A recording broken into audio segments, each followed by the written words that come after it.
Hello, good morning, everyone. Welcome to Saturday Math. If you are here for Saturday Math, you are in the right place. Good morning, and welcome. Hello, everyone. Welcome. This is Saturday Math, and we are in the countdown to the end of the year. I know it's hard to believe it's March, and we are counting down. I don't know, maybe you're not counting down. I'm counting down. It's the time of year we count down. I mean, that's just what we do. It's exciting. The weather is breaking a little bit where I am. I'm in Ohio. If you could type in the chat where you are from, that would be fantastic. And on our Saturday mornings, we talk about improving number sense. That is our topic of the day. I have some really exciting student stories to share with you today, so I can't wait. Excellent. Welcome from Florida. Awesome. Perfect. And of course, we have our Ohio people and PA, Indiana, Maine. Oh, it is. I'm sure it is snowing hard. I'm so sorry. I didn't mean to flaunt my weather breaking here in Ohio. And of course, our California girl, Beverly, all the way from LA. Beverly, you had a good bit of snow, I believe. That's what the news reported. I don't know. Who knows? Excellent. Also put in the chat, if this is your first Saturday Math, put first. And we definitely want to welcome you and do a few introductions. Excellent. Fantastic. Oh, great. Oh, yay. Fantastic. Way to recruit there, Amy. So Amy Garrison, give us another wave. Amy is one of our certified coaches. And Amy is a first grade teacher, and that's awesome. Lauren, welcome. You are in good hands with this doll. I'm telling you, take everything you can get before your time is up with her. Yeah, she's a good one. She's a good one. Sherry, give us a wave. Sherry is our partner in crime here. She is our occupational therapist and neuroscience expert. And do we have any other certified coaches here? I don't see. Awesome. Oh, you guys are great. Fantastic. Well, welcome to Saturday Math. I'm going to jump in right away because we have a lot to cover this morning, a lot to do, a lot that I want you to leave with. I am Jonalee Zupanzik, math coach and consultant for Minds on Math, and we are going to talk about improving number sense. And as I said, I have many student examples to share right now. Now, I have to tell you what perspective I'm coming from today. The perspective I'm coming from today is it is March of the school year, which means all of the students that I work with have been infused in the model that I'm going to be teaching you today for months. So if you're coming at us today in March and let me tell you what's typical March teacher feeling, and I could be totally wrong with you. But if you're coming with the perspective of, oh my gosh, it's March, I'm just realizing I'm not getting through all of my curriculum. We have state testing coming if you have that, or if you have a grade level old enough for that. I still have so much to get through, and my kids can't even do the basic things right now. So this March feeling is very typical for us mathematics, because we now are like, what has happened? I've done everything I can. So what I'm going to share with you today, I want you to really think about looking through the lens of the perspective that what I'm teaching you today, the kids that I work with and that my team works with have been doing these things since August. So what I'm going to share with you are some amazing student stories of really high level achievement that we typically don't see in mathematics. And when I share these stories, I'm going to tell you how we got there. How did we get the number sense to the level that we got it? Because these aren't special kids. You know, these are typical kids in all the schools that I work with, just like the kids you work with. So I see students regularly in urban, suburban, private, public, Title I, high socioeconomic. I mean, you name it, a range of schools. And I also am in classrooms weekly from kindergarten through high school. So I get to see all ability levels, all types of students, all grade levels. And I'm going to share some amazing stories with you today, but you have to understand it comes from the perspective of it's March and these kids have been doing this, and this is the result of that. So it's something to get very excited about. On the flip side of that, I'm going to also share with you, how do we launch the school year so that we can get to this point in March? So it's really a big picture day, and I'm going to give you small examples of what can happen with our model. So I'm excited that you are here. Absolutely. And if you could type in the chat what grade levels you focus on, that's going to just give me an indication of what to specify. So what grade levels do you focus on so that I make sure that I have specific examples from those?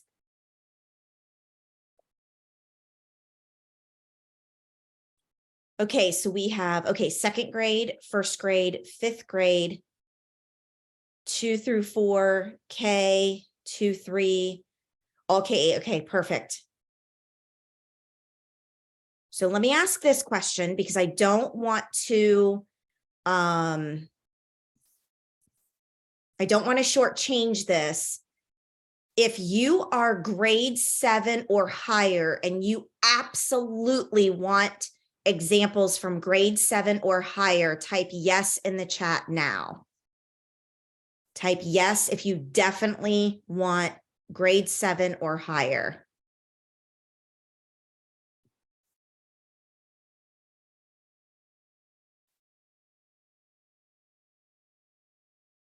You know what? Then I'm going to really focus on up to grade 6. I'm going to really focus on up to grade 6. And as a matter of fact, I'm not even going to give my 7th and 8th grade examples. However, we are recording this, so I'm talking to those of you that are watching the recording and not live. If you're watching this recording and you want specific 7th and 8th grade, I will do a specific 7th through 12th grade improving number sense as well. Email me though, so I know you saw this. Email me and reach out and say, I want the 7+ version that you did on Saturday Math for number sense. Perfect. Okay, here is my first story. And I will tell you, I love it when you have your cameras on. You can have your cameras on, you can go on and off. You can have your camera off. Like, you can be as interactive or whatever as possible. Like, this is for you, whatever you need this morning. I want you to be as comfortable as possible. I also want you to be as interactive as possible. So if there's ever a time where you have a question or, whatever it is, you can unmute and stop me. Hey, Jonalee, oh, hey, I'm wondering about, or put something in the, that's fine. That's totally fine, Nicole. Not a problem at all. You can put a question in the chat or a comment in the chat. Be as interactive as possible. Don't make this a real formal event. Be as interactive as possible with this. So the first thing that I'm going to show to you is what connects to our first story.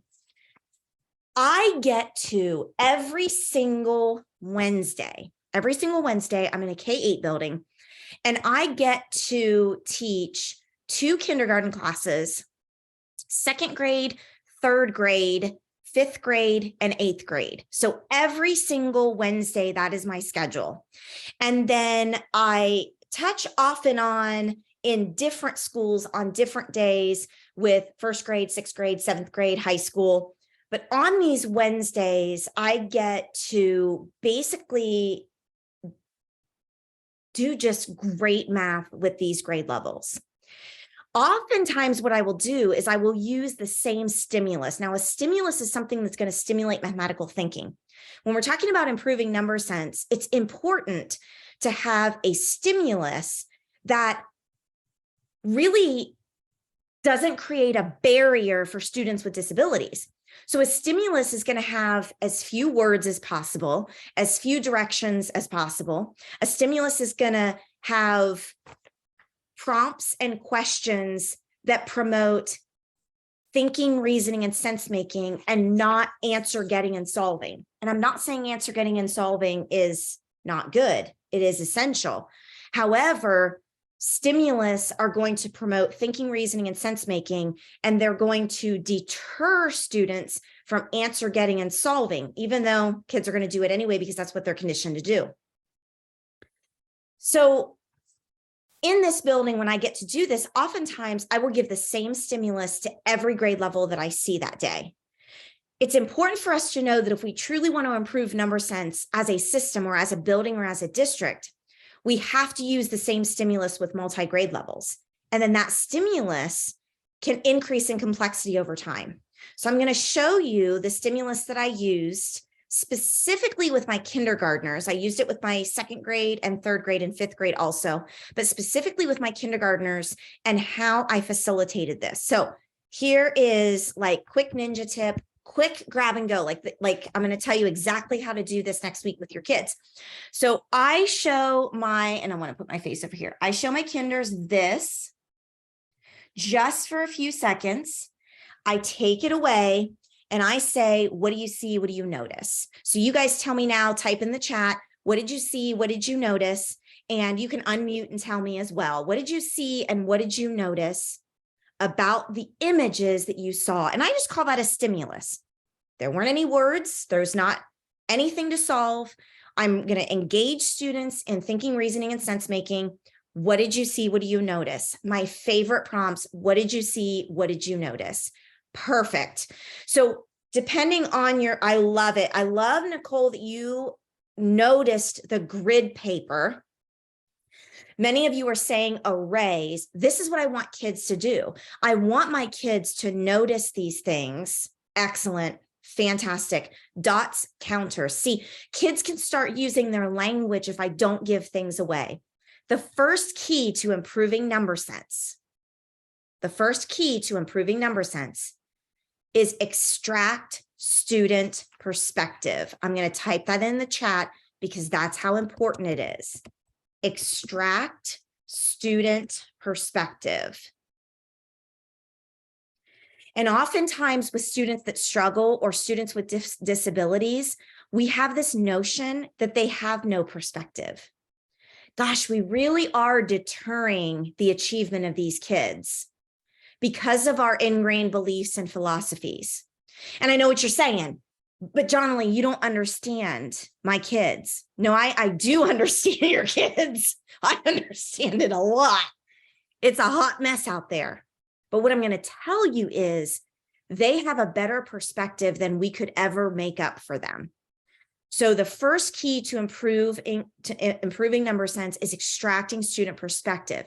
Now, I'm going to tell you some statements today, but the better teaching that I'm going to do today is how.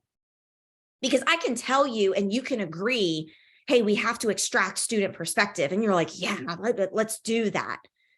But here is the second layer of that. We've got to know exactly how to do that. So how did I do that just now? I used a stimulus. So there are lots of ways that we can extract student perspective. Number one, use a stimulus. And I just defined what a stimulus is, and I'm going to show you multiple of those today. So how do we extract student perspective? We use a stimulus. Now, I'm just going to get a little cranky here for a moment.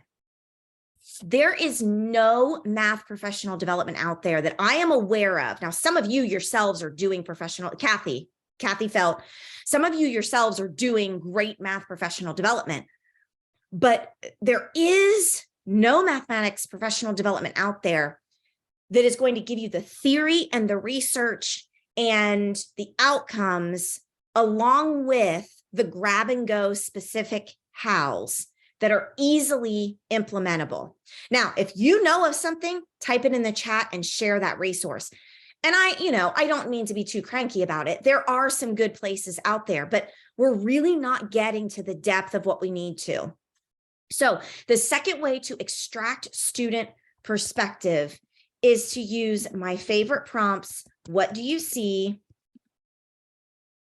And what do you notice?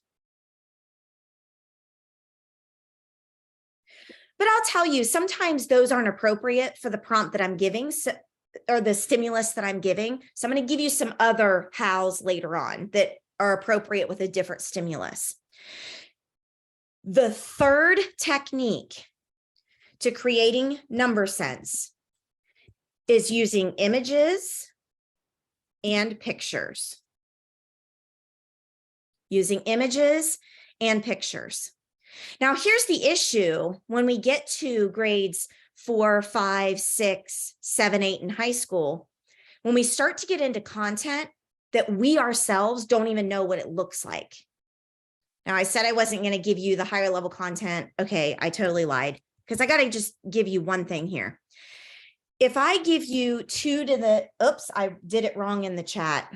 2 to the -3, and I'll write it here because you guys don't care about this, okay? You guys don't care about this that are on here today, but one of my favorite stimulus is 2 to the -3. Now, I even give this to my 3rd graders and 5th graders, but that's a story for another day, okay? I'm not encouraging you to next week go to your 3rd graders and give this as a stimulus, okay? I am, because we've had a lot of things leading up to that. But my point is, when I tell you the how of improving number sense, when we get to 4th, 5th, 6th, 7th, 8th, 9th, 10th grade, we think that kids should already have the number sense when they get to us. And that is another fault on our part, because number sense does not peak in humans. Well, in anybody. I mean, you know, there's some research that animals do have a number sense, and they really do, because when they're tracking prey, they understand magnitude and size and how many, and I mean, there's a whole science behind it. But when we as humans, when we are thinking about how numbers are related and the size of numbers, our sense of that doesn't peak until we're 30. All other cognitive senses will peak at around 18, 21, 23 years old.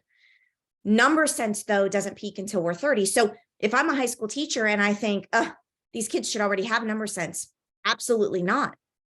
Improving number sense is not intervention at the secondary level.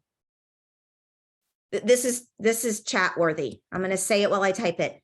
Improving number sense, somebody tweet this out.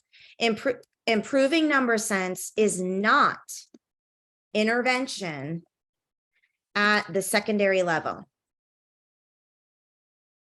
meaning in junior high and high school. Improving number sense is not intervention at the secondary level. And having said that, I will add to that, it is a part of our regular instruction.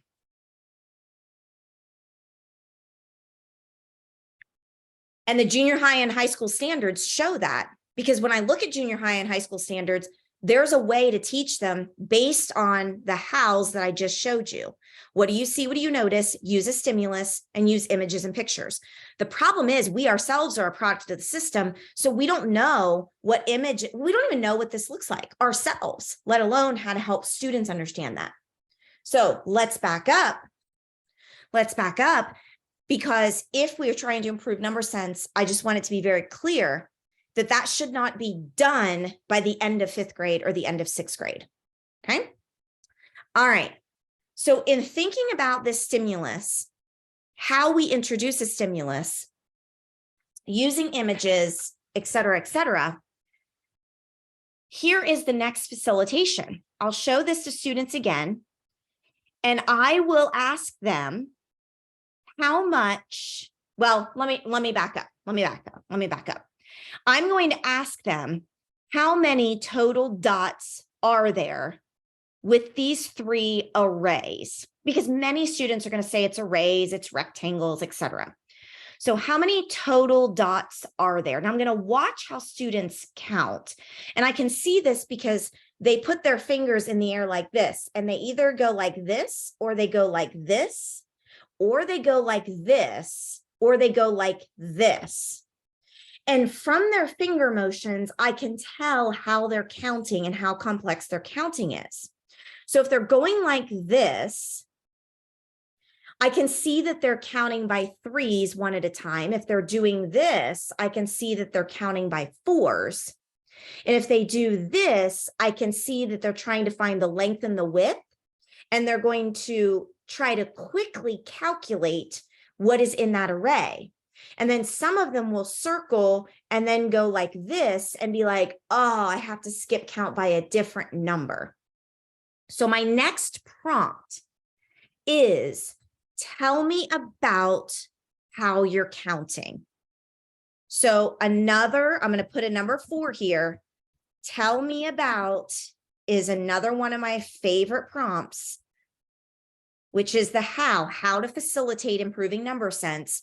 And I'm still extracting perspective from students. What you can actually say is I'm doing formative assessment, or I'm doing informative assessment, because what I'm doing is I'm watching kids and I'm assessing how complex their counting skills are, what they're counting by. And then I'm asking them, tell me about how you counted all of the dots. Now I'm giving you the step-by-step facilitation right here. Like, you could do a quick dot every single day or even once a week and make up your own with the grid paper and dots. And doing that in and of itself will improve number sense, hands down, period. That's it. You can leave the meeting, you know everything you need to know. Like, that's as easy as it is. So how do you create this as a teacher? Let me tell you what I do.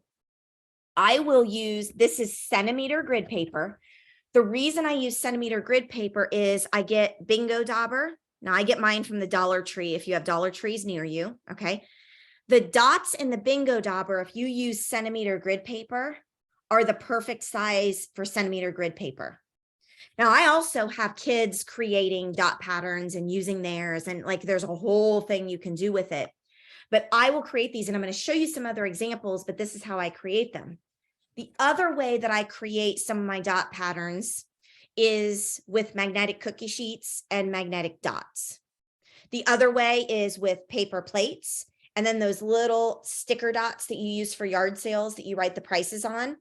And there's different colors, so you can use those sticker dots. And oftentimes I will have kids create some of their own dot patterns using all of those multisensory approaches.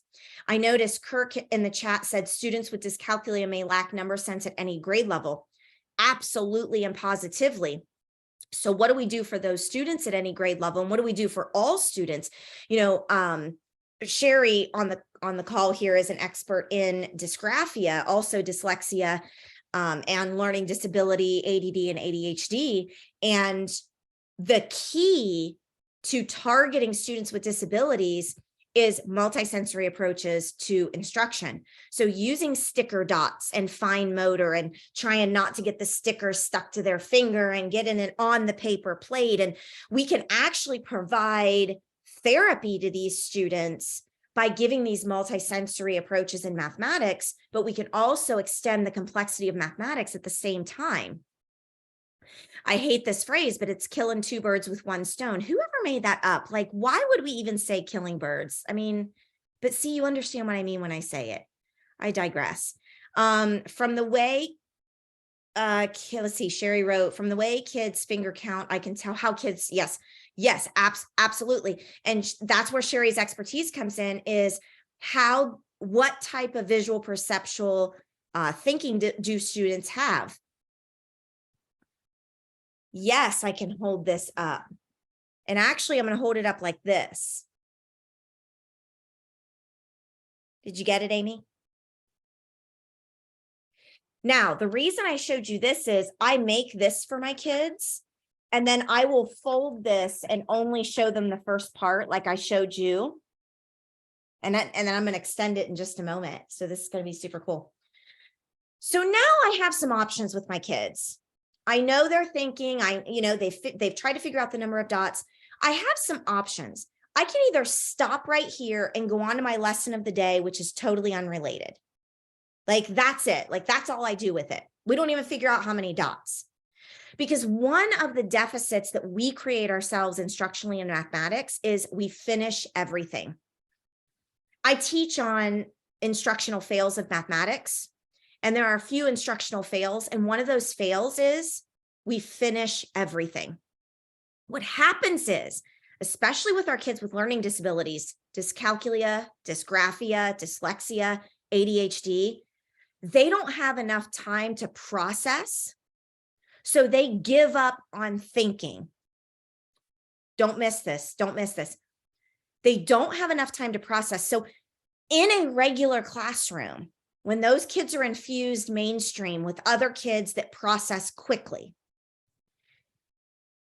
and I say this because if you are a regular classroom teacher or you work with a regular classroom teacher, this is an intervention for the regular classroom teacher. We know that these students process slower. So if we finish everything quickly, we don't give students enough time to process. And then this is their learned behavior.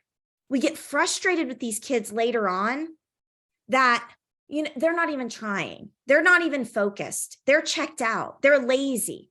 They're not even listening to my question. Well, do you know why they're not? Because we've trained them to not. Because as a classroom teacher, even at the first grade level, I keep going and going and going. Now, don't get me wrong. If you watch me teach in a first grade classroom, I'm like stimulus, blah, blah, blah. Like there are so many things happening at once. And that's what our kids with ADHD needs.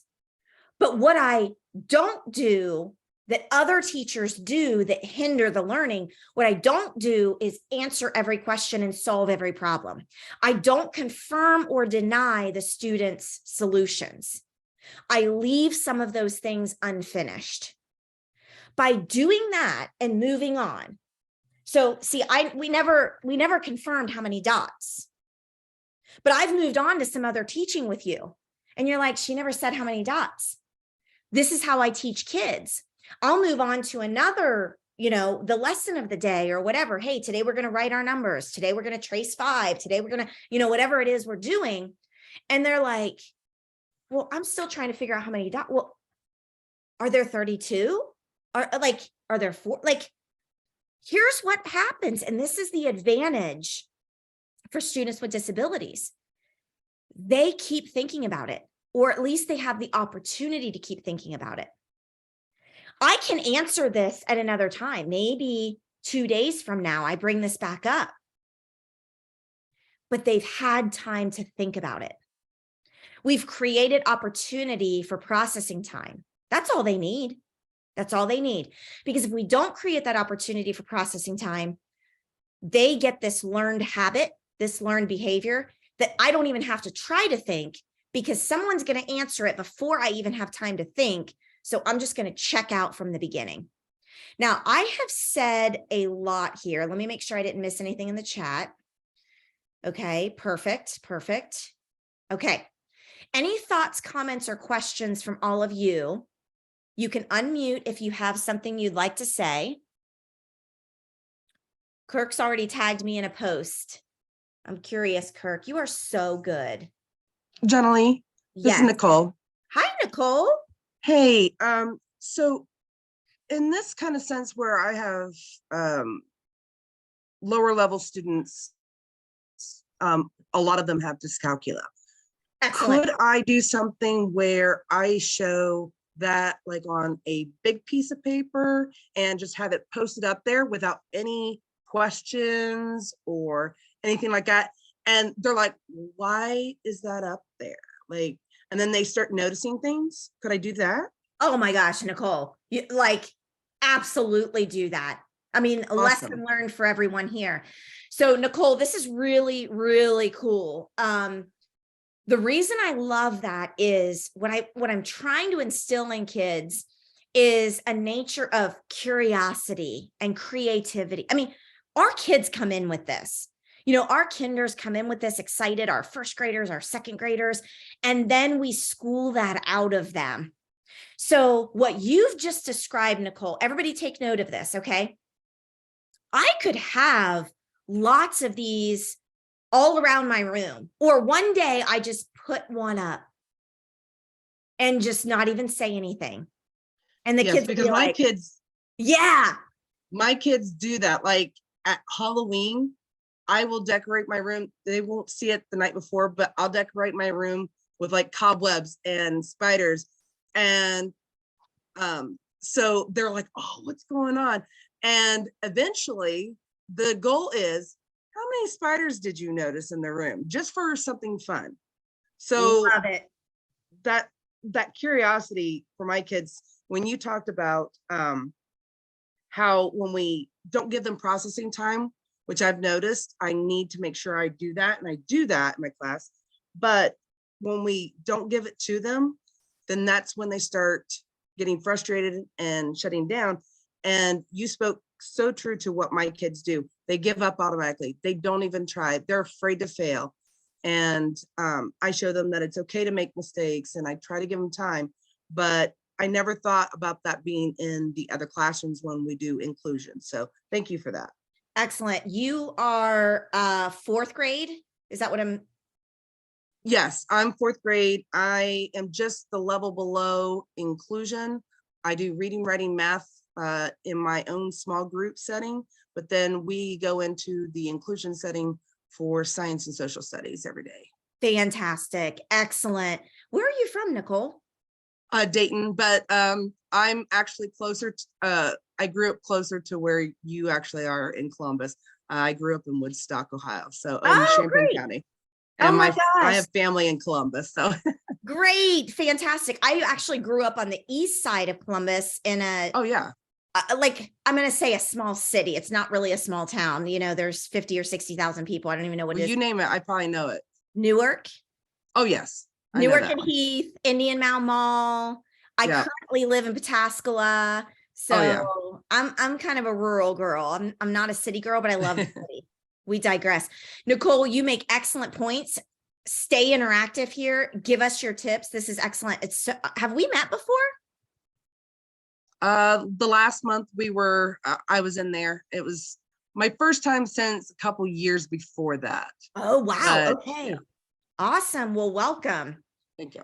Anyone else? Thoughts, comments, questions?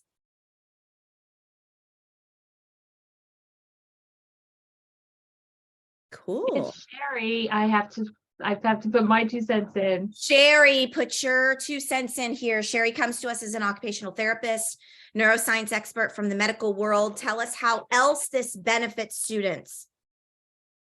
I put this in the chat. And the best when kids process is while they are sleeping. So I use the example or the analogy of a filing cabinet, that while they're sleeping, every moment of their day goes into a file and goes into the filing cabinet. On the outside of the file, there's a sticky note that has some kind of emotion on it. Was it a positive? Was it a negative? Was it a caution? So a red, yellow, green light kind of a thing. And our job as teachers is to have that intuition to know that, oh, there was that red sticky on the outside of that folder. How can I work with that student to get it to a green one so we can stop that negativity that goes along with the file? So I utilize writing a lot when I'm talking about it, because writing refusal is huge. And it doesn't matter whether they're writing for language or writing for math or writing for social studies or it doesn't matter. Writing refusal is huge. And so trying to find ways to make writing switch up that emotional response happens. But the file system that is created during the day needs to empty and go into long-term memory. And that's when that happens. And that's when the brain goes, oh, that's what that was talking about. Because that's when they start to make the connections. So if they've already junked it, basically, because we've confirmed or denied everything, and correct me if I'm wrong, Sherry, by leaving just a few tidbits unfinished that's created that curiosity, will the brain think about that then and register it while they're sleeping? That's going to improve. So correct me if I'm wrong on that. Make that connection for us. Yeah, that you interpreted what I said correctly. So the purpose of the brain is to make connections. So you understand what the nerve looks like when you're looking at the brain. You've seen pictures where there's stuff going everywhere. The idea is this dot over here needs to connect with this dot over here, and needs to connect with that dot up there. And how are we going to do that? And the growth and those but neurobiologically, that growth happens overnight while they're sleeping. So that's when the connections are made. I'll give you my example, and that is I have a project that I'm working on. This morning, I woke up at 5:15, I think it was, and I had to go immediately on Canva and put it out on the picture out that was in my brain as I woke up, because otherwise I would have lost it. Same thing happens with our kids. But they're under so much pressure with all the stuff that they're supposed to be taking in. They don't have enough time to go, okay, bring it back out. It happens all the way through college. My daughter is in a doctorate program, and she has to keep taking so much in. She's getting so burdened down with all the stuff that she has to take in. She has not been able to release and bring stuff out. So we're teaching these kids and just keep building that pressure. We got to give them a chance to release. I think that's beautiful. And I'm going to give you another story about my fifth graders. My current fifth graders in that K-8 building that I was talking about, they have actually been exposed to this model. And of course, on here, if you've not interacted with us a lot, you don't know the full picture of the model. I'm sharing a little sliver of it with you today.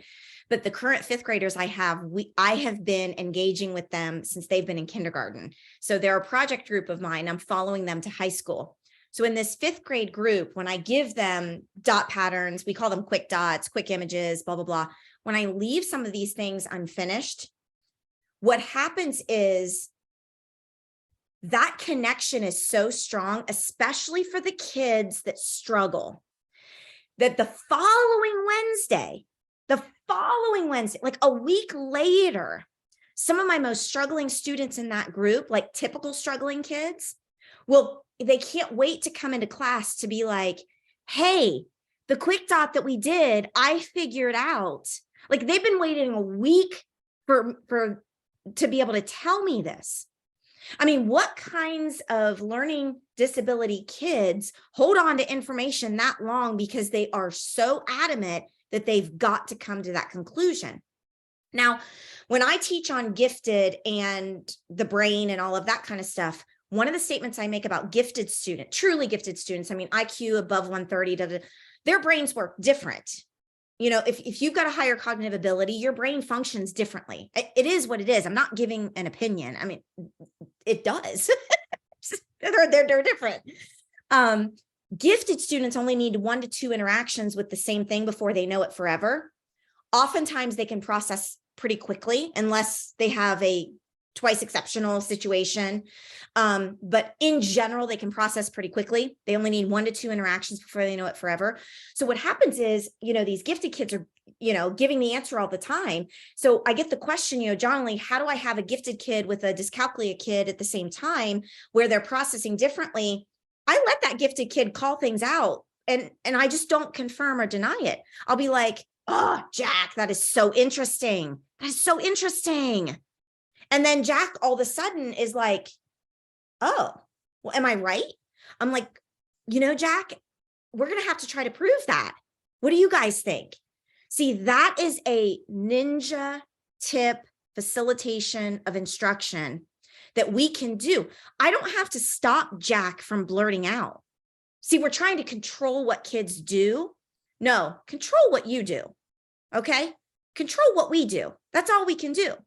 So when Jack is a blurter, okay, I could work with him nicely and try to help him with that, because obviously as a life skill, like Jack's going to get annoying to kids later on. So, I can work with him on that. I'm not saying that.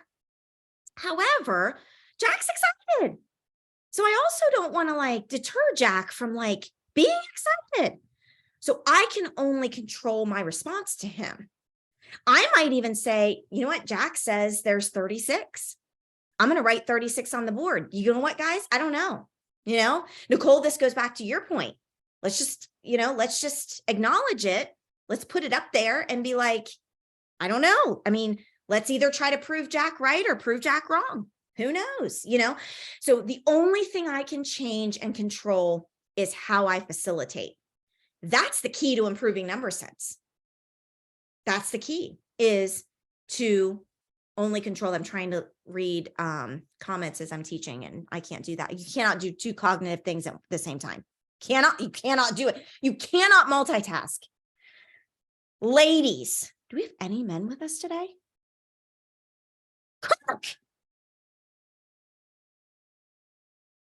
Kirk, you are surrounded by women. I am so sorry. We are so high maintenance sometimes.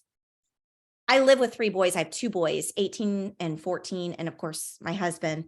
And I'm not sure I could live with girls. No offense, any of you ladies, but yes, Kirk, thank you for being the male representative today. All right, so I digress. So gifted kids need 1 to 2 interactions. Our most struggling kids, or kids with learning disabilities, need 60 to 100 interactions before they know it forever. With this type of instruction, we can lower the number of interactions those kids need, but with these stimulus, we can get more interactions over time. So this model produces better interactions for kids that need more interactions, is the point that I want to make there. So as we talk about gifted kids too, they make connections very quickly. Back to Sherry's point, it's many of our students with learning disabilities. Now, I want to be very cautious how I say this. Some of them struggle to make their own connections, so we have to help them explicitly make connections. I'm going to show you an example in a moment. So I don't want to say they can't make connections, but oftentimes it's one of the biggest struggles for them is to recognize patterns and make connections. Okay. So somebody type this in the chat. Sherry, you've been doing good at note taking for me here.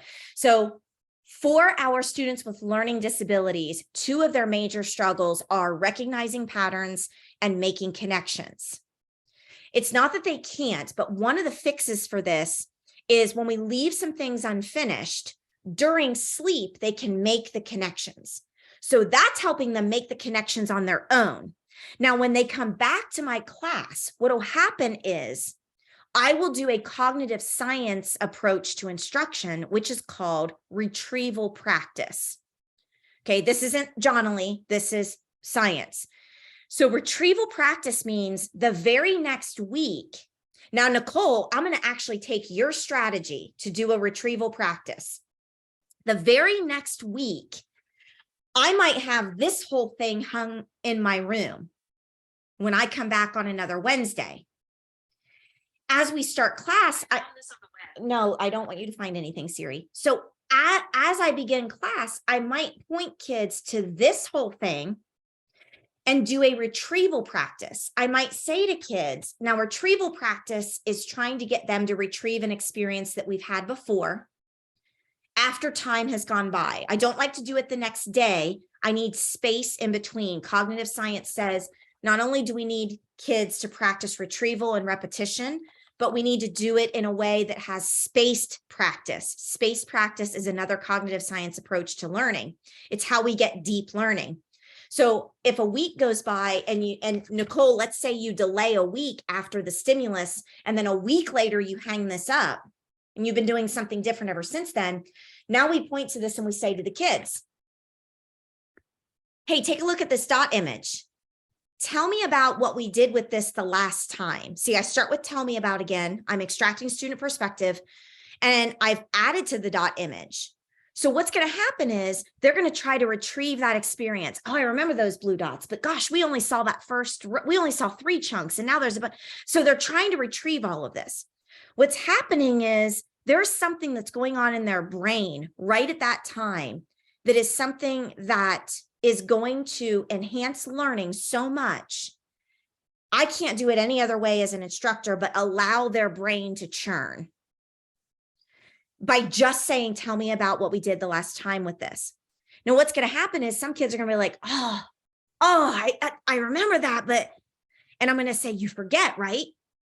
Forgetting is necessary. When we are doing retrieval practice, forgetting is necessary. And we need to tell our kids that it is necessary to forget, because when you forget and you remember, that deepens the neural pathways in the brain that lead to long-term learning. So as Sherry mentioned, when kids can sleep on it, they can make the connections and file that into long-term learning. But another way to do that without sleep is to do retrieval practice and forget. Forgetting is the other way to deepen those grooves, to lead it to long-term. And we celebrate forgetting, and then we help kids remember. So then what I'll say is, I know it's like crazy. Like, we saw this, but it was like, and then somebody's going to be like, remember Jack kept yelling out 36? I mean, do you see what I'm saying? Like, they're going to remember that experience for them created this visceral emotional reaction. That's the other thing Sherry was talking about. Emotion, negative or positive, creates long-term memory.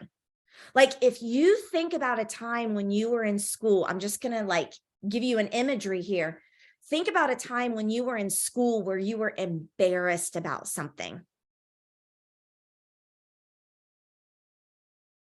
I mean, I can tell you right now, I was in kindergarten and we were sitting in circle on the carpet, and I got up and there was a big wet spot. Like, I will never forget it. Now, I'm just going to share a story with you. This is just pure entertainment right now. So I went to Catholic school, and in kindergarten, I had a nun as a teacher. Sherry, I don't think you've ever heard this story. Okay. I am in kindergarten. I had a nun as a teacher. Okay. I get up, we go back to our seats, and she is like, who peed on the floor? You know, I mean, there was no like positive emotional response at times. And of course, you know, she's checking everybody's bottoms. I'm all wet. She takes me into the restroom, strips me down from the bottom half and sits me on the radiator. Now, these are in, old radiators. Yeah. Sits me on the radiator. Like, you guys, I'm 5 and I remember this. Like, how crazy is this? Okay. That was just pure entertainment, my friends. Okay. Take that for what you will. Anywho, what I'm saying is, and what Sherry is saying is, when we trigger emotion, whether it's positive or negative, it is remembered forever. It is remembered forever. So what type of positive emotions are you triggering in your math class that are going to be remembered forever? The way that we typically traditionally teach mathematics is not remembered forever, and it never will be. So stop. Please stop. Do something different. I get excited. Okay. Now, remember way back when I said, there's lots of options I can do with this. Now, another option I could do with this, which actually is what I did with my kindergartners, is they have journals that have centimeter grid paper. I had them turn to a centimeter grid paper and recreate this dot image. Now, I'm going to tell you, it's March, and my kids have done this. They've done exercises called making rectangles. They've done exercises called quick dots. They've done, what numbers make squares. They've done all of these things up to this. I will tell you, out of my 40-some kindergartners, none of them were not able to do this. Double negative. Let me say it a different way. All of them were able to recreate this with precision and accuracy. I didn't give them bingo daubers. They just used their pencil. Now, some kids shade in the squares now. Some kids put an X on the squares, because we've learned how to do multiple representation and notation for mathematics. So some of them actually do the circles shaded in, and some of them just do circles. Some of them put a check mark in each box, but they were all making arrays, and they were articulating to me that those arrays were 4x3 or 3x4, that they were rectangles. They were articulating to me that they were not squares. They were also articulating to me that there were 12 in each of those. So here is the next step also, I'm giving you the whole instructional guideline here. So we look at this, they can recreate. Now, you know, for some of my older grade levels, I may not have them recreate. They may not need to. I might very quickly move to my next tool, which is the 120 chart. So on the 120 chart, when students were skip counting in the beginning, some of them were skip counting by 3s or 4s. What I did with my kinders, and I keep saying my kinders, you can do this with 3rd graders and I mean, whatever, okay? But I'm just giving you the example of my kinders. I said to my kinders, I noticed you were either skip counting by 3s or 4s. So I'm going to give you a 120 chart and you can choose to either skip count by 3s or skip count by 4s today. Now, keep in mind, my kids have done this numerous times, but I will tell you, not all my kids at this point in the year, even after having 10 or 12 interactions with this or even more, not all of them can skip count by 3s or 4s on the 120 chart. All of them can circle the first 2 numbers though, all of them. So here's how I instructed them to do this throughout the year. So this is a strategy that I call whisper counting. This is what you can use a lot of times in intervention. If your 4th and 5th grade students still don't understand single digit multiplication fact fluency, they don't have that automaticity, this is the instruction for you. So on a 120 chart, we're going to ask kids to skip count by 3s. Okay. What many students are going to do, I've even had my 8th graders who really struggle mathematically when I give them a 120 chart and have them skip count by 3s. They will shade the column of 3s, the column of 6s, and the column of 9s. That is incorrect. And that is a huge red flag trigger for me for an 8th grader, for a teenager. This is a kid that is in critical math condition. Okay, so what do we do about it? What is the instructional strategy? How do we fill the deficit? See, this is what so many math intervention programs and professional developments don't teach. This is what I want us to take away from anything you interact with me, is how do we fill the deficit? How do we fill the gap? Okay, how do we fill the gap? Okay, all right, yes, Sherry. So the strategy is to whisper count. So what I'm going to ask kids, if they're skip counting by 4s, is, and we can have an image, and this is why I had kids create it so they could whisper count by 4s.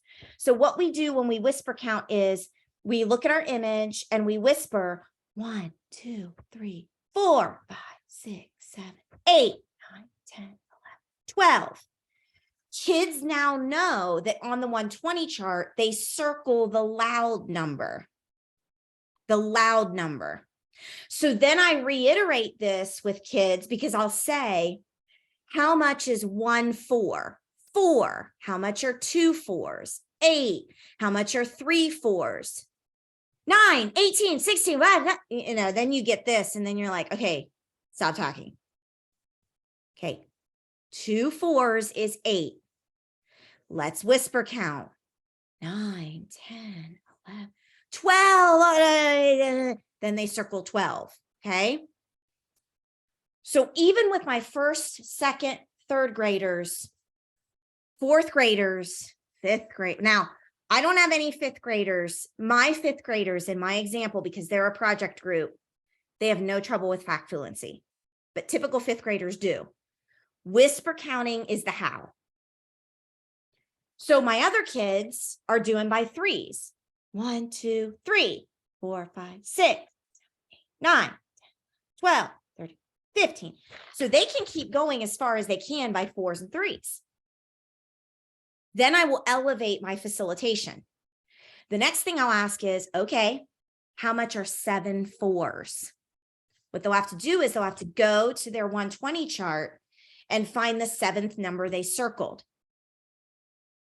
You all, if my kinders have so many experiences with this, and then they experience this in 1st grade, and then they experience this in 2nd grade, by 3rd grade, when we're asking them to master single digit multiplication facts, they've already done it. even our most struggling math student, we cannot expect kids to walk into third grade because the third grade standard says fluency with single digit multiplication. We cannot expect kids to walk into third grade without any of these experiences, slam them with single digit multiplication, and then expect them to master it by the end of the year. It will never happen. It will never happen. Not without these strategies. And you can actually bonus it happening if these strategies happen prior to kids getting to third grade. Now, when I say this about whisper counting, if you are a fifth grade teacher, there are certain things that you should be doing as a fifth grade teacher that's going to prep kids for things they need for eighth grade. And you're not doing these things. I know this for certain because it's hidden in the fifth grade standards. Now, we're not going to talk about that piece of it today, but the example that I gave you is for earlier grades, but there are plenty of examples for the upper grades too. There are ways that in third, fourth, fifth, sixth grade, I can start to prepare kids to understand this without calling it this. Okay? Let me pause because I've been yakking at you way too long. What thoughts, comments, questions do you have at this time?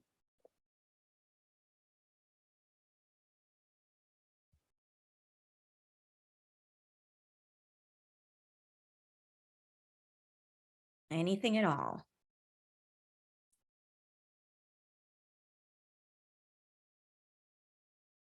I mentioned weightlifting a little bit ago in the chat. So when you're weightlifting, they recommend that you do it every other day. That is so that you give your muscles a chance to heal in between, and it takes them 24 to 48 hours to heal. Because when you're weightlifting, you create micro tears in your muscles that they need to heal. The same thing is true with our brain and our neurology. We need to give it chance. So that's why the sleeping and retrieval practice is so important. And I'm giving you the weightlifting as an analogy to help you understand it. Beautiful, beautiful. Other thoughts, comments, questions?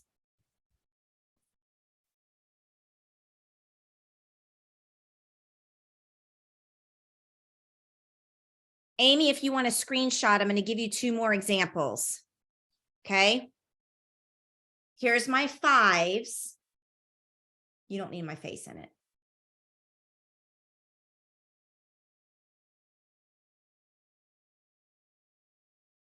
And then here's my 6s.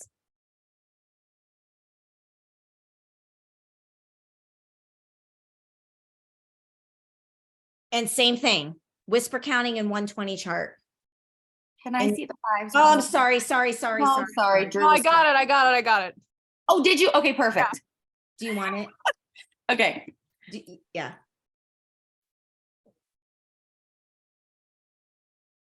Got it. Thank you. You're awesome. You're awesome. Okay. So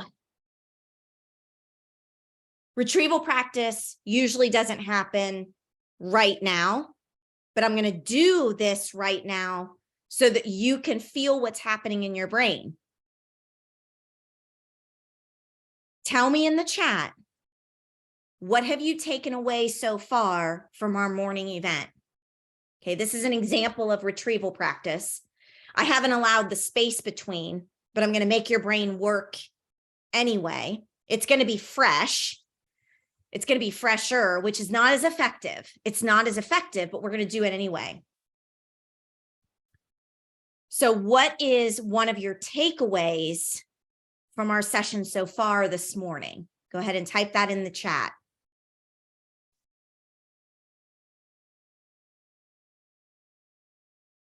Excellent.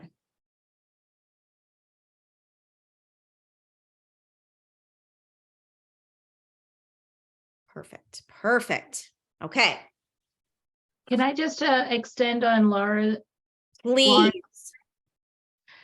you're saying that number sense peaks at around age 30.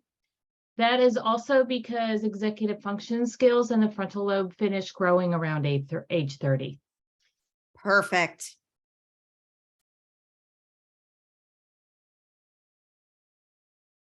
Love this. Oh, that's good, Kathy. Students need to forget to learn better. Yeah. Yep. Yeah. Excellent.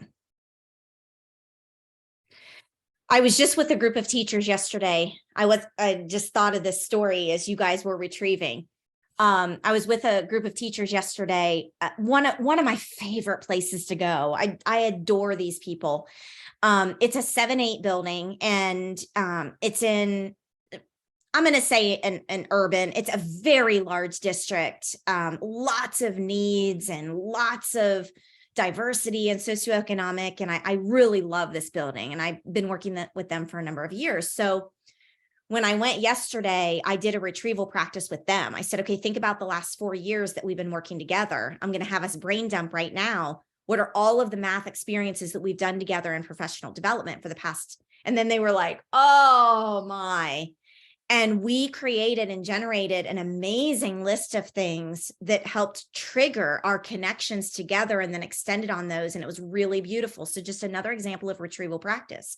What then I told them was, with their 7th and 8th graders, state testing is coming up. There's a lot of panic setting in, it's the March Madness, and I'm not talking basketball, I'm talking in math. It's March Math Madness. Like, we're plugging and chugging and trying to get to things we haven't gotten to. I mean, it truly is a madness in mathematics at this time of year. And so as we're feeling all of that, I said, the best thing that we could do, and you all can do this with your students next week, is you can do a retrieval practice and just say to them, tell me about everything we've done in math this year. Let's just brain dump this. Tell me about everything we've done in math this year. And just see what your kids say, see what they remember, see what was visceral to them, see what the hot topics are. They may say some things that you weren't even you don't even remember doing. And that really kind of assesses our impact with them. So I highly recommend that exercise next week with your kids. And it's also a good way to kind of review as we're coming to the end of the year and as we're coming up to things, and then make note of that list and then create a stimulus each day based on their list that they came up with that's connected. So just some other kind of ninja tips of how I facilitate instruction with my kids as well. Now I'm going to show you, we're going to do an actual quick dot. It's going to be different than the dots that I showed you. This time, I'm going to show you an image, and I'm going to ask you to type in the chat, how many dots did you see? How many dots did you see? Some of you have seen this image before. And then I'm going to show you how a quick dot can really extend math complexity and teach lots of standards and get to some higher level standards. So we've kind of focused on this math fact fluency with dots, this imagery, this visualization, this whisper counting, lots of techniques, which we know build math fact fluency using dots and using images and using 120 chart. Now I'm going to use the dots for a different example, and I'm going to give you a couple of other stories of what my kids did with these dots. And I'm going to specify my 3rd graders now. So now I'm going to focus 3rd grade for a little while. And it doesn't mean if you teach 5th grade, this is irrelevant. I'm just giving you the examples from 3rd grade, but they're going to span below and above. Like I gave this quick dot to my kinders too, but I'm going to share the stories from 3rd grade. So don't tune out if you're not a 3rd grade teacher. So I'm going to go ahead and share my screen, and we're going to do what I call a quick dot. That is not it. Here it is. Okay. Sherry, give me a thumbs up that you can see my screen. Oh, perfect. Beautiful. Okay. This says day 10 because we've just come off of what we've called a math in a month right after winter break. And this was day 10 of math in a month. So if you know what I'm talking about with math in a month, this is a connection for you. I'm going to show you a set of dots just for about 4 seconds. I'm going to take it away. And in the chat, you're going to type how many dots you saw. I want you to think about how they were arranged, but I want you to type how many dots you saw. So go ahead and tell me how many dots. In the chat, tell me how many dots you saw. how many dots you saw. I know that was quick. You're like, oh, I wasn't even looking. I wasn't paying attention. Just taking a bite of my breakfast. Lauren says 20. Love it. Great estimate. 16, 18. Loving it. You all are beautiful. Okay. Now, type in the chat right now. I'm going to quiz you right now. There are 2 skills, not math specific, but connected to math. There are 2 skills that our students with learning disabilities struggle with. There are 2 things that I said early on that our students with disabilities struggle to do on their own. Krista, you've already got one of them, making connections. What's the other? Pattern recognition, recognizing patterns, okay? I can explicitly teach this, which I'm going to show you some ways that I explicitly teach kids how to make connections with this quick dot. However, there are ways that I can help kids improve these deficits. A third very typical deficit for students with specifically dyscalculia, the math learning disability, is estimation. Estimation. Kids struggle with estimation. Now, what happens is we think that if we do lots of interactions with estimation, they'll get better over time if we just have them practice estimating. That is partially true, but it will take much, much longer.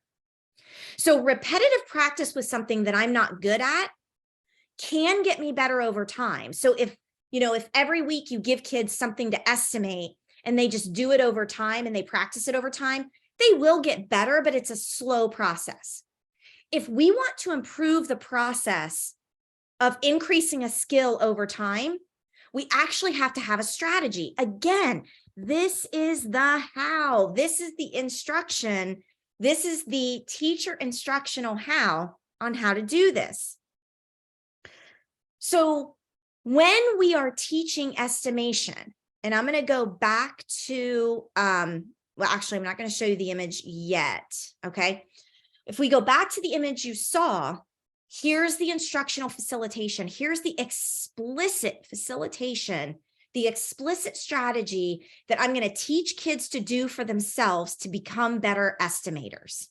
We do a too high, too low. So what I'll ask is, of the dots you saw, give me a number that's too high, 1,000, too low, 3. Now give me a more risky too high and a more risky too low. A more risky too high might be 50. A risky too low might be 10. If we can ask students too high, too low, so students can do a too high, too low, a risky too high, and risky too low.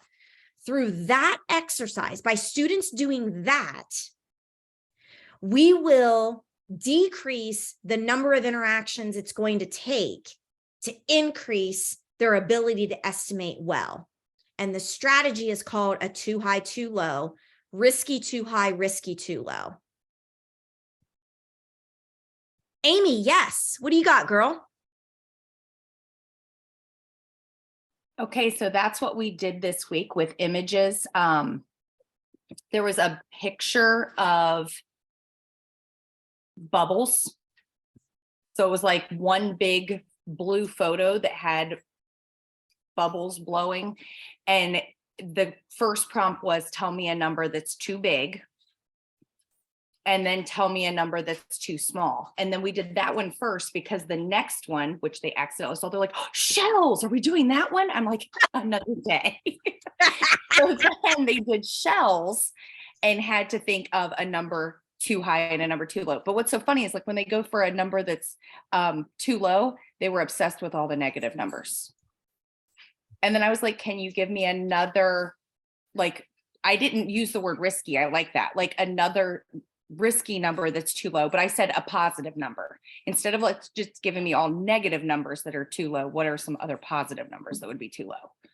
Okay, so Amy, I've got a couple follow-up questions. A, how did your kids do with that? B, how did they do? And this is based on, doing this all year, and see, why are you talking about negative numbers in first grade, and how did that come to be? They did well. Some of the kiddos were very, very close because like I didn't look at the images ahead of time. And the bubbles that we started with, like you could really count them if you took the time and but you had to figure out which ones were overlapping, whatever.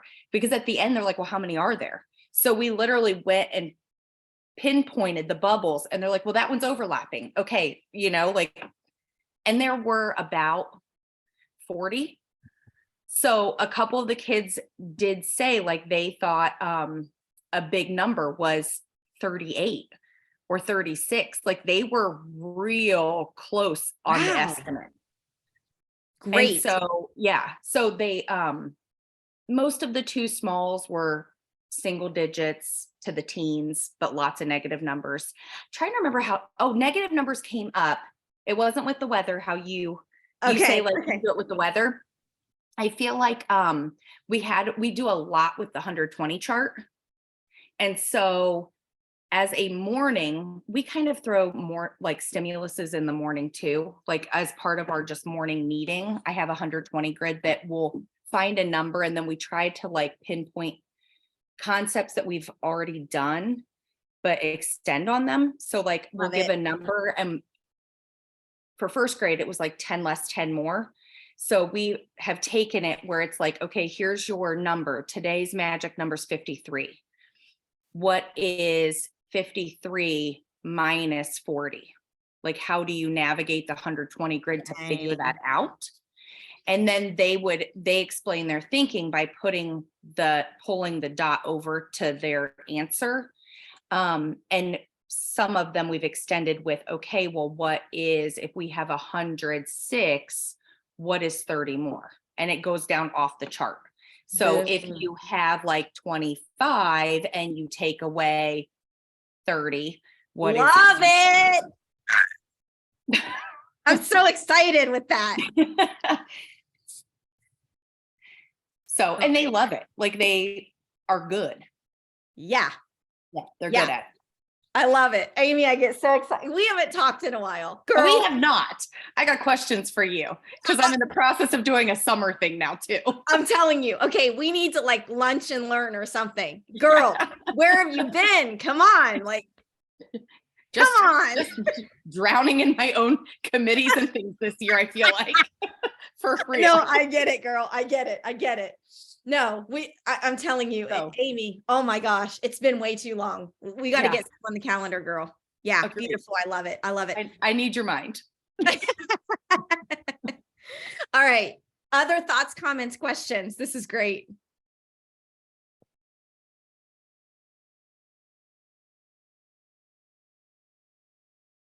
Now, friends, I'm gonna skip the quick dot for a moment, and I'm gonna jump to something.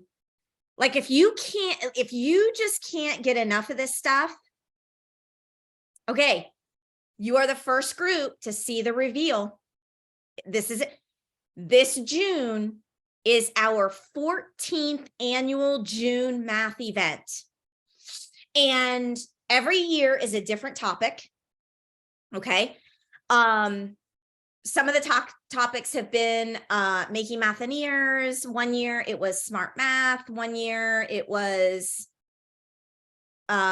teaching content in 15 days. Like every year there's a different theme. And what I'm so excited about this year, the theme is improving number sense. So if you learned something today, you're going to learn a whole lot more in a full day. If you think your principal needs to learn what you've learned today, they need to be at our June math event. If you think your curriculum director needs to learn what we've learned today, they need to be at our June math event. If you think all the intervention specialists in your school need to learn what we've learned today, need to come to the June math event. So what I'm saying is, I know, Kirk, this is the big reveal. No other group, the flyer just got finished this week. No other group has seen this yet. We will be pushing this out to lots of places. And here it is. I'm hoping you can see it on my screen. The title this year for our summer math learning, our summer professional development, our 14th annual June math event is all on improving number sense, specifically 30 days to number sense. So today I shared some examples on like 3 or 4 days, maybe 3 days, 2 days, whatever. This is happening on Wednesday, June 7th. It will be virtual only. Now, here's what I'm going to say about that. We have 100 seats virtually. Some of you I know are local. If we have enough interest, because we could have 25 seats local in addition to the 100 seats virtual. If any of you are interested in attending a virtual event in the room, so what's going to happen is I'm not going to cater to you in the room. I'm going to facilitate it as a virtual event, but you could have the option to be in the room if that makes sense. Then that could give us 125 spots. So there are 100 spots virtually.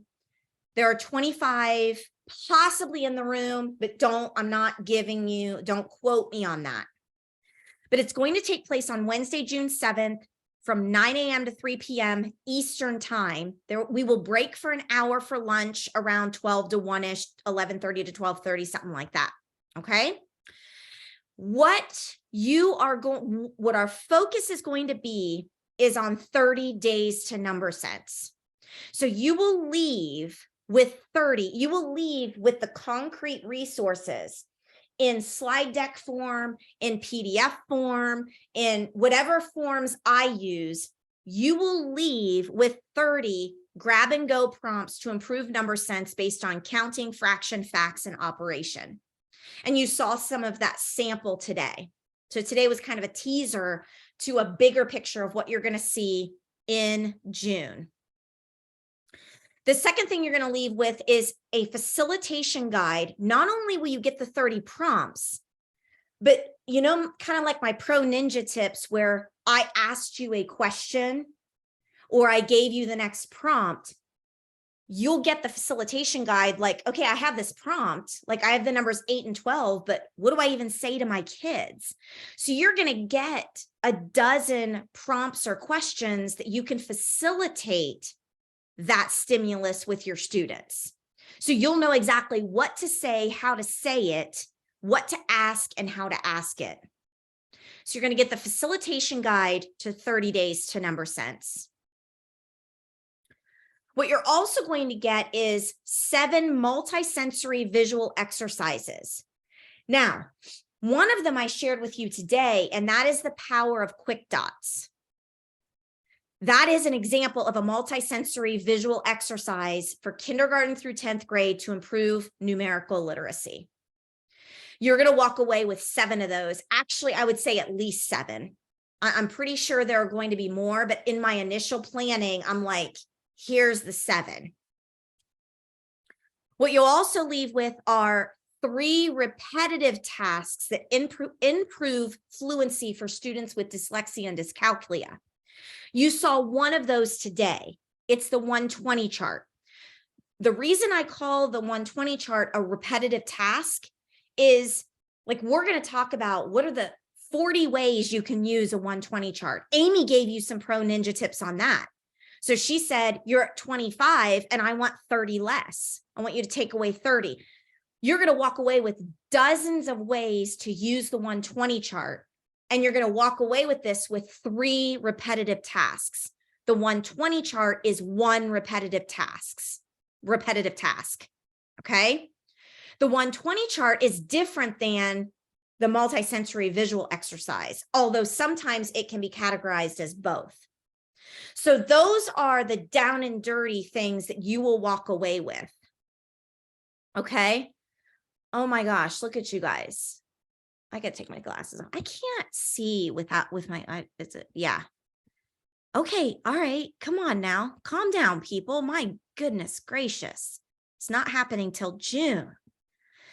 So you can either register by emailing me. Now, you can register. The flyer says email Kathy at mindsonmath.com, Kathy with a C and an I. Kathy@mindsonmath.com. You can do that. You can follow general protocol and do that. You can just email me and let me know. I mean, you can register through me with your name, email, and if you're paying by purchase order, your purchase order number. So basically payment method. So when you email me, you'll just email the name of all of the people that want to register, each of their emails, and what payment method, whether you're using a PO, a check, or a credit card. And then we will then follow up with how you can make that payment. Now, how much is it? If you register and pay before May 1st, so that gives you time if you need to gather district permission and district PO. Let's say you go back to your district and you're like, hey, we have 10 people that want to come and we need to generate the PO. But you're like, look, we're in before, May 1st.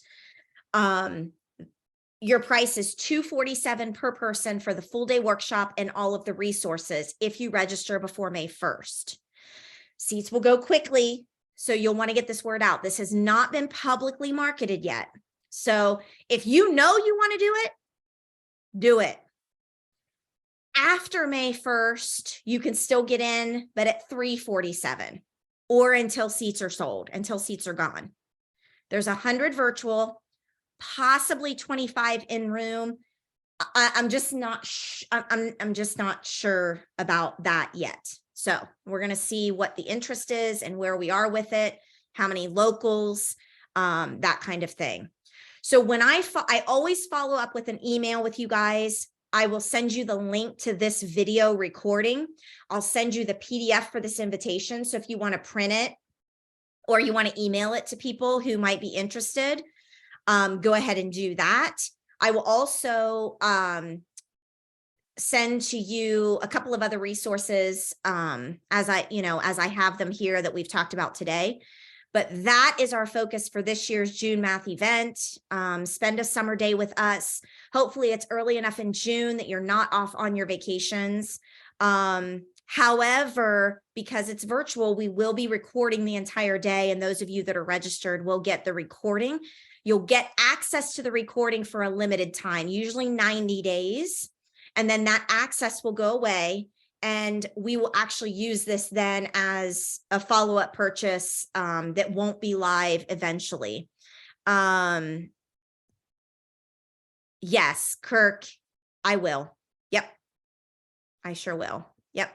And Kirk, you can just email me and we can, yep, perfect. You guys are awesome. So to finish up today, I guess I should say, I want to show you how these dot images can go all the way to Algebra 2 high school level in a split second. Okay. So there's so much power here. So let's say for a moment that I tell you that the dot image that you saw was stage 4 of a growing pattern. Stage 4 of a growing pattern. Such that here is stage 1, 2, 3, and 4. I can now use this as a lesson on linear, nonlinear function, growing patterns, what comes next, constant of proportionality. Now I'm throwing a lot of higher level things out there, but I'm just showing you the impact that something as simple as dot images can have on high level mathematics. So I start this the same way. Tell me about this pattern. What's my purpose? To extract student perspective. Here's another prompt that we haven't talked about today yet. This is another Pro Ninja Tip facilitation prompt. What math questions can you create for this pattern? What math questions can you create?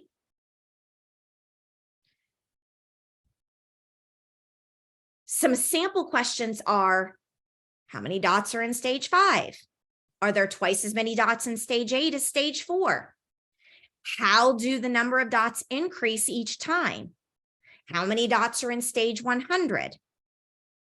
Now, here are 2 questions, and I'm going to type them in the chat, and you can save the chat. You can save the chat by going to where you type in the chat, and there's 3 dots, and you can click on that, and it says save chat, but hold on, don't do it yet. I'm going to type 2 more questions here, okay? These are the 2 questions I asked my 3rd graders. I'm going to tell you what they said. I'm going to show you what the questions are. Okay. This was just last week. How tall is the shortest tower of stage 100? Okay. How tall is the shortest tower of stage 100? Type in the chat. How tall is it? Tell me, you guys tell me. How tall is the shortest tower of stage 100?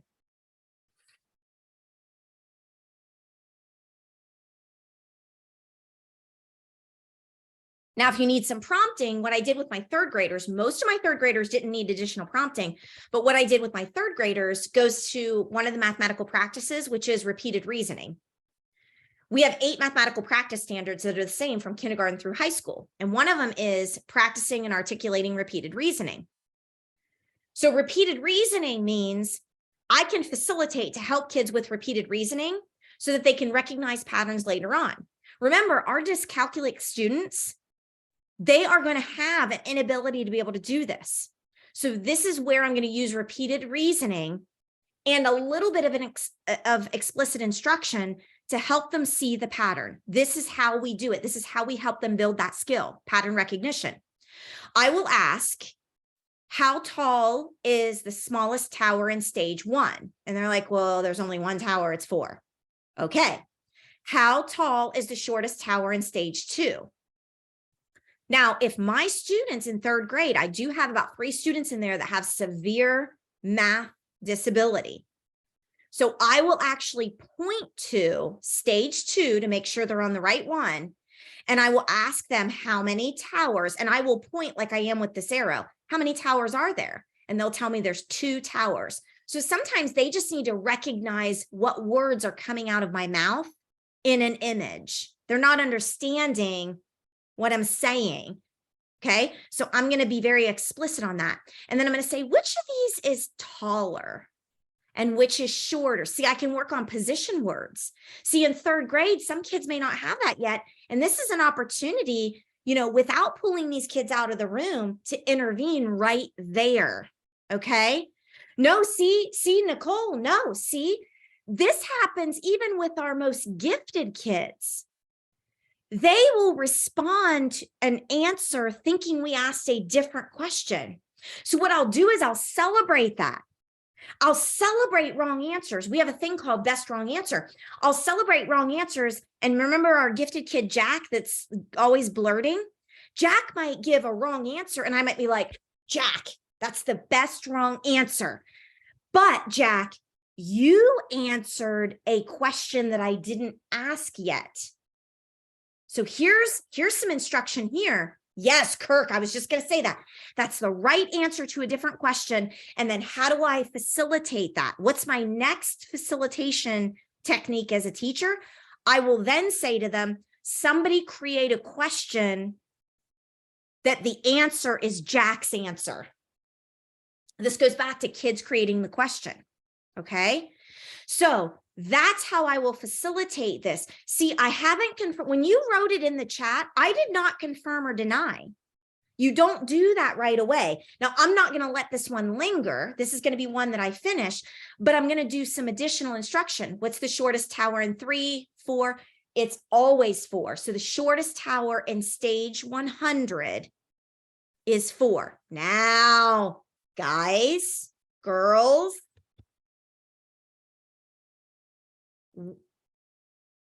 what is the height? I'm typing this in the chat.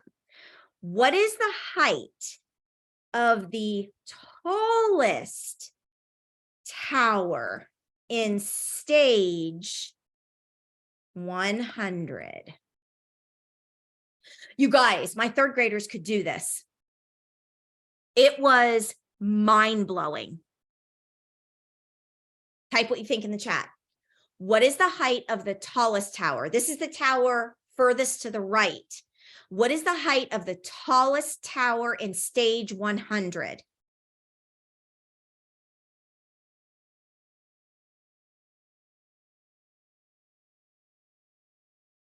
I know you're like, I have no flipping idea. You shouldn't. You shouldn't know this. However, this is what we need to know as instructors to push our kids beyond even our most struggling kids. We're always teaching our kids to the at. We're always teaching the kids to the at. But I want us to expose kids to the beyond so that they can get to the at. Now, in some cases, we're not even teaching kids to the at because we think they can't handle it.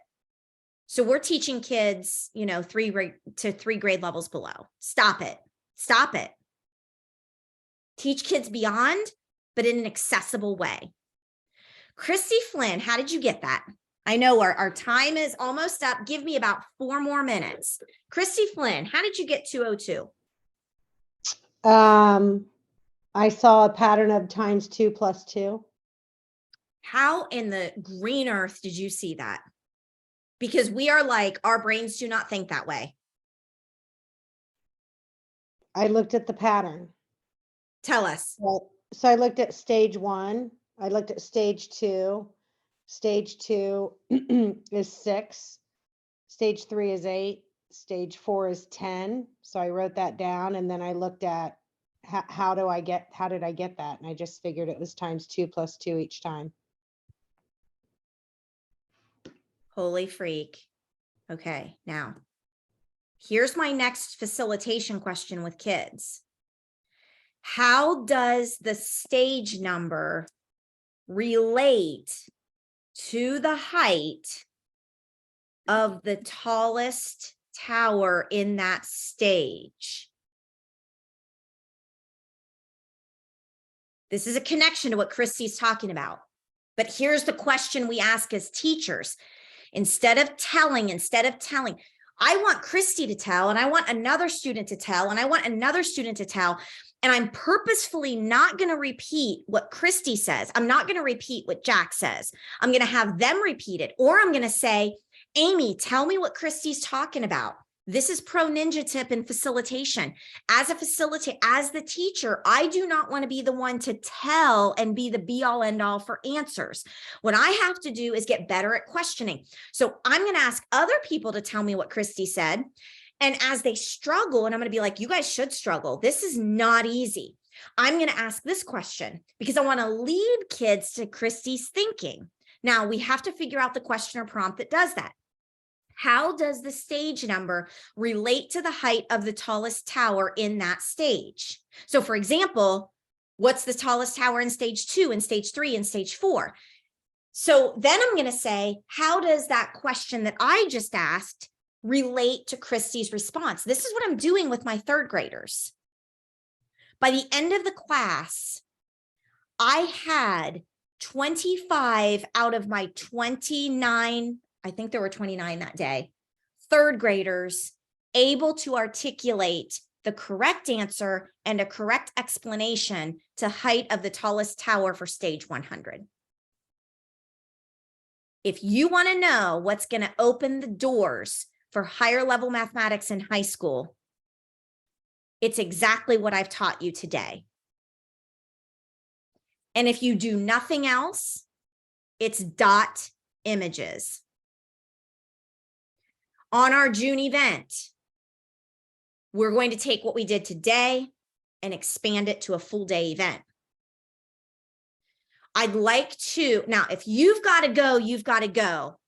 I mean, I've taken a little more, I'm usually really, really good, but I want to firm this up before we leave today. What are your thoughts, comments, or questions? Because I do not want to leave you like, oh, I really wanted to say that or really wanted to ask that. What are your final thoughts, comments, or questions before we disembark today?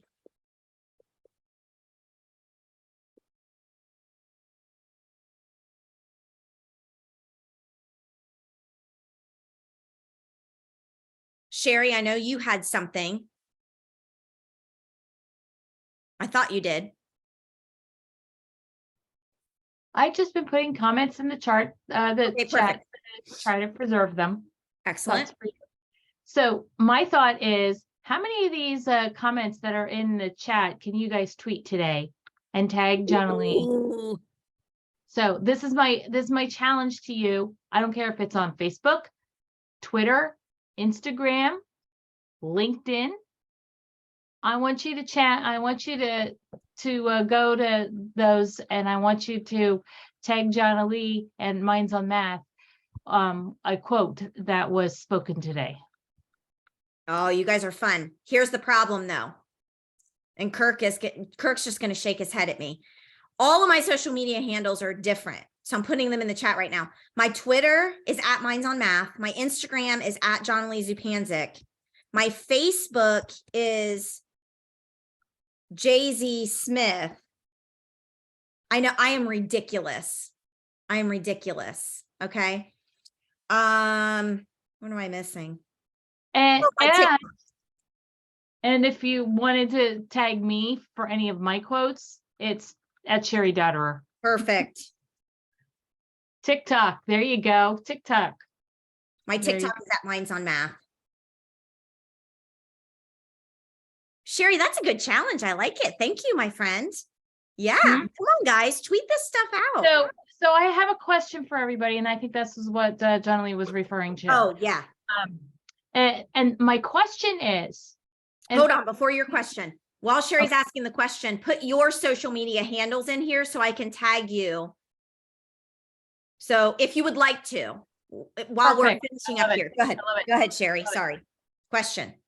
I'm doing a survey right now. I am trying to find as many as I can summer camps. So if you, in the next month, find any summer camp for any reason that has to do with academics. I'm not talking band camp. I'm not talking soccer camp. I'm talking academic summer camps. Please send me information so I can put them. I'm trying to create a worldwide calendar for summer camps that I'm going to put on Google and then share out with the world. So please send me whatever you can give me on the summer camps that are happening this year. Sherry, put your email in the, oh, perfect. You got one right. Oh my gosh, Nicole, connect with Sherry. Sherry, put your email in the, yeah, perfect. And you got one from Nicole. This I is see that. excellent. Thank you. Perfect. All right, my friends, anything else for the good of the order? Anything else you got going on or anything else you want to share? Nicole, I'm going to send me your email if you want to just send that private to me. Because I'd like to talk to you further about that. You guys are awesome. Hey, what a powerful morning. What a powerful morning. Some really, really great stuff today. I'm amped up. You know, it's that time of year where I am really excited about the things that we've done. You know, Christy, Sherry, Amy, Krista, you know, Nicole, Kirk, you all know that by this time of the school year, we're seeing the fruits of our successes with these great instructional tools. I mean, we're seeing the greatness. So March is either madness or it's like magnificent, depending on how you've set up your instruction all year. And that's on what we can control. So oh, thanks, Kathy. Absolutely. Absolutely. I think, you know, if you're celebrating right now on where your kids are and what they're able to do, like pat yourself on the back, because that's what many of us are doing. We're not in March Madness with mathematics. We are really in this celebration period because we're so excited about how far our kids have come, because we've been just reinventing it every single year. Amy, we need to connect. Yep, absolutely. Thank you guys for being here. Have a great weekend and enjoy the weekend and your next week. You're welcome. Yes. Thank you, everybody. You're welcome. Have a fantastic weekend.